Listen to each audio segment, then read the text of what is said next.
Okay, to get started on chicken biryani, we're going to put a half a cup of oil into a pot. I'm just going to wait till it warms up a bit. I have it on medium heat. I have about 5 cups of sliced onions here.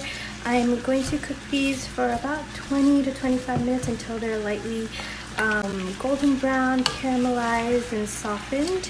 So we're going to just cook this on medium heat. For the tomatoes, I like to use the canned whole peeled tomatoes. This is how they look.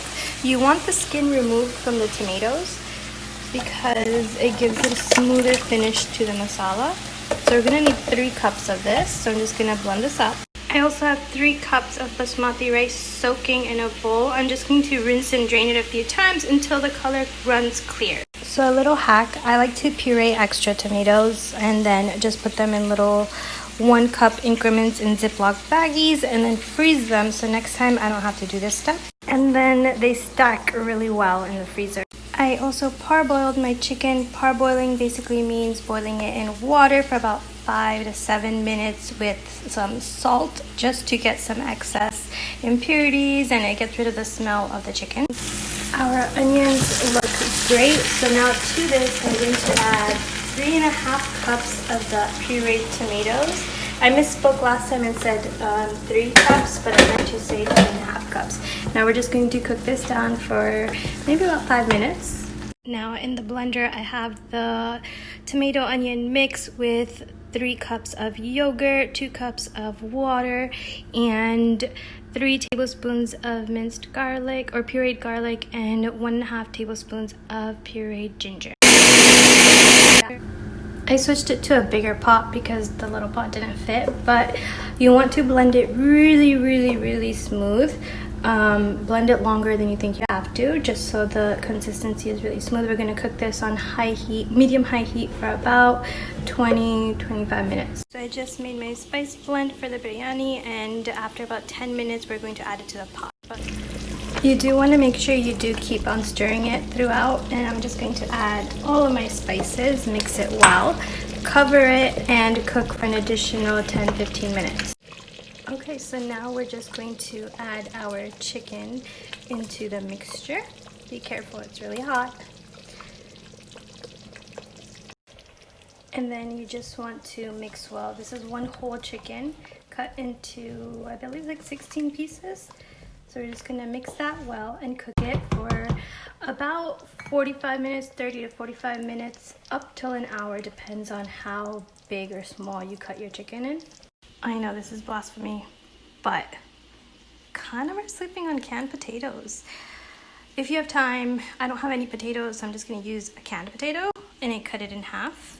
But these are great to have in the pantry for like really easy, quick meals, and I stand by it. So I'm only gonna use 1 can of canned potatoes, and I'm gonna pop it in after it's been cooking for like maybe 30 minutes because I don't want the potatoes to become mushy. They're already fork tender and perfect as it is, so I just don't want to do too much to them.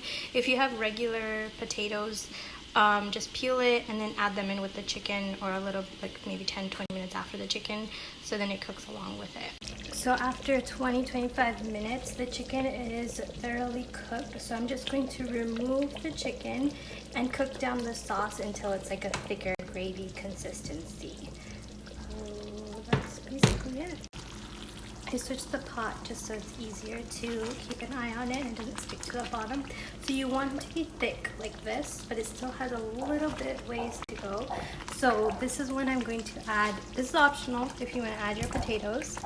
These are the canned potatoes. I'm going to mix it well and maybe cook for like 5-10 minutes.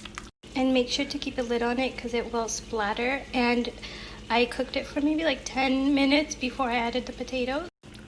So after about 10 minutes, I'm just going to remove the potatoes, put them in a separate bowl. We don't want to have them turn into mush. And then I'm going to cook it down for maybe, it's pretty thick, maybe like 5-10 more minutes. So you can see how the oil has risen to the top. The consistency is much thicker. We're going to add all the chicken back in to the pot. I actually only added half the chicken back into the pot because I'm going to freeze this and the leftover masala so I could have biryani another day without doing all of these steps, and you could just freeze it until you're ready and just make fresh rice, defrost it overnight, and it'll be perfectly fine.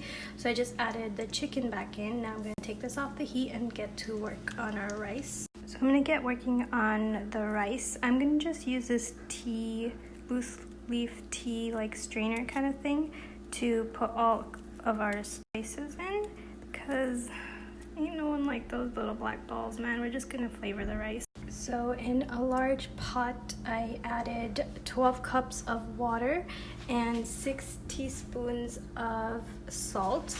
I'm just going to mix this, and then our spices. We're just gonna mix this, bring it up to a boil, and then add our rice. Now right when it comes to a boil, we're gonna add just 2 to 3 teaspoons of oil, and then we're going to immediately add our rice. Add all of it in, and you want to mix right away so you don't form any clumps. Make sure you get all of the rice. Now you're going to cook it till it's like 90% done, which will take literally like 5 minutes since we've been pre-soaking it. So we're gonna cook it for 5 minutes. Okay, so in a bowl I have some saffron threads and 1/4 teaspoon of orange food coloring, and to that I'm going to add 2/3 tablespoon of water. Mix it well and kind of just let it sit there for a little bit, and then we're going to add milk to it, and that'll be our color. Whoops. So we're going to work on our layers. I added a layer of rice, then our potatoes, and now I'm going to add our biryani chicken and some of the masala. And now on top of that, I'm just gonna add like 1/4 cup of fried onions. Actually, let me do a little bit more, maybe like 1/3 of a cup of fried onions. And then I don't have fresh cilantro or mint on hand, but I always have some in my freezer just for emergencies. So I'm gonna put a handful of cilantro and about like a tablespoon of mint. Now we're gonna work on our next layer. Now I'm going to add more of the rice. You're gonna basically split your rice in half. So you'd put like half of it on the bottom, and then we're putting the second half right now. Now to the top, we're going to add maybe like another 1/4 cup of fried onions, and you kind of want to squish it in your hand. And then we're going to add the rest of the mint, which is about like a tablespoon, half a tablespoon. Let's use all of that. And then some of the cilantro. So we're going to add that.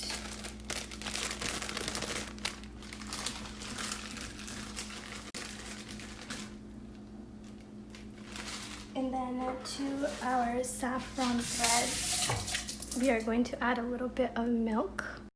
And then we're just going to add a little bit to the top.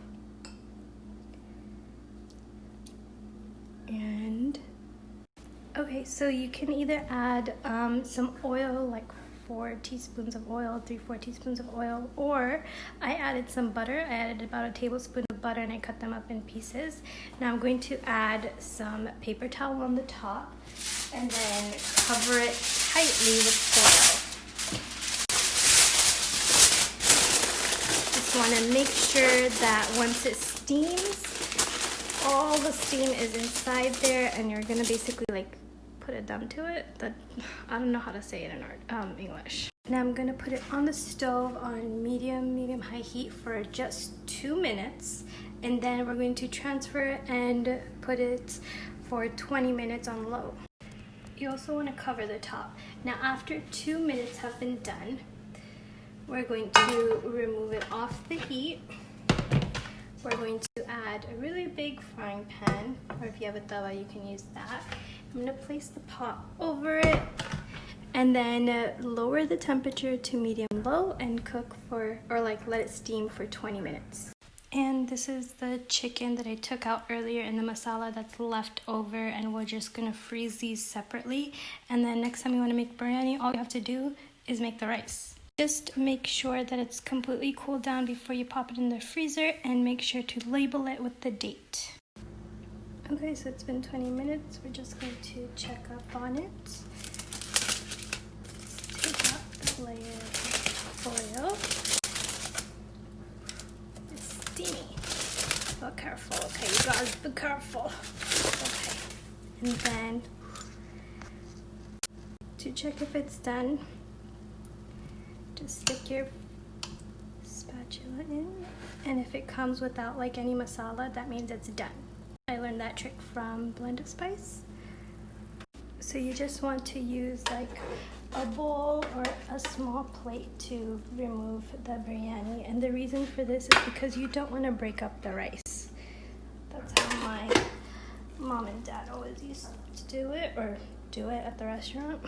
So just want to take it out. It looks glorious. And that's basically it, chicken biryani. I'm gonna take a more aesthetic picture, go and get some fresh cilantro, and then update you guys.